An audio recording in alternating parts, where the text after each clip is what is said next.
દરેક નીતિની સામે કાયદાની રીતે ઊભો રહેતો SSK ન્યૂઝ ચેનલ।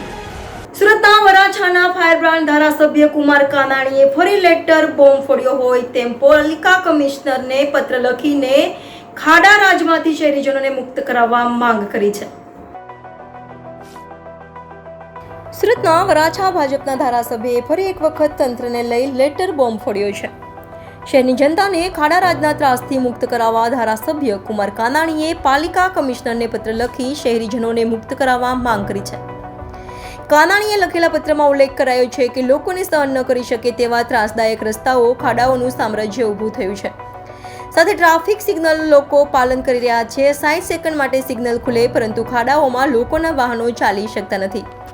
ખાડાઓમાંથી વાહનો નીકળે તે પહેલા તો સિગ્નલ બંધ થઈ જાય છે। ખાડાઓના કારણે ભારે ટ્રાફિકની સમસ્યા ઊભી થાય છે, જેના કારણે સિગ્નલનો હેતુ પણ રહેતો નથી।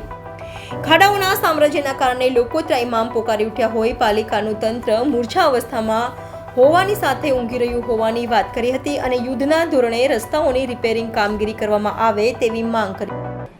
આપણે સૌ જાણીએ છીએ કે ચોમાસામાં વરસાદ દરમિયાન સુરત શહેરના રસ્તાઓનું ખૂબ ધોવાણ થયું છે। મોટા મોટા ખાડાઓ પડ્યા છે। અસહ્ય ત્રાસદાયક રોડ તૂટી ગયા છે। જોકે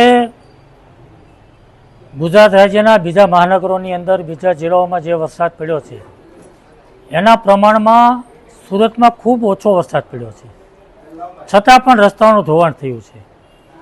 માનો કે આપણે માની લઈએ કે વરસાદ પડ્યો છે, ચોમાસા દરમિયાન રસ્તાઓનું ધોવાણ થાય છે તો માની લઈએ કે થયું, પરંતુ વરસાદ બંધ થયા પછીનું રિપેર તો થવું જોઈએ।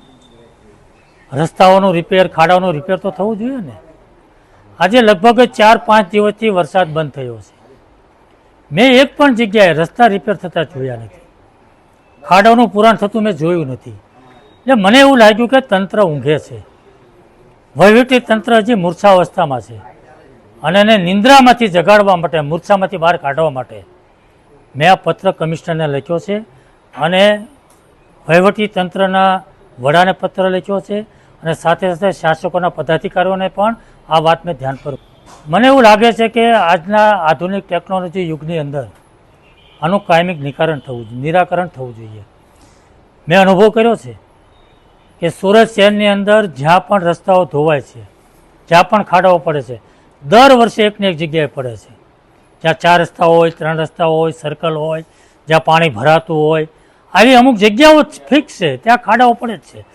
તો દર વર્ષે એક જ જગ્યાએ ખાડાઓ પડતા હોય તો નિરાકરણ શું? આ ટેકનોલોજીનો ઉપયોગ થઈને ત્યાં રિપેરિંગ કેમ નથી થતું? RCC રોડ કેમ નથી બનતો? બેદરકારી। વહીવટી તંત્રે જે કામગીરી કરવી જોઈએ એમાં બિલકુલ બેદરકારી છે, સંકલનનો અભાવ છે અને ઈચ્છા શક્તિ નથી। અને મને એવું લાગે છે કે જે પણ રોડ બને એ તૂટી જાય, ખાડાઓ પડે તો જવાબદારી કોની? એજન્સીએ કેવું કામ કર્યું, કેવું નથી કર્યું એ સંભાળવાની જવાબદારી કોની છે? વહીવટી તંત્રની છે, વહીવટી વડાની છે। એ એજન્સી સામે કાયદેસરના પગલાં ભરવા જોઈએ, કાર્યવાહી થઈ કેમ થતી નથી?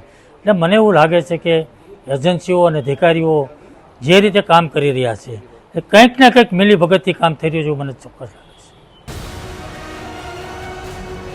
દરેક નીતિની સામે કાયદાની રીતે ઊભો રહેતો SSK ન્યૂઝ ચેનલ।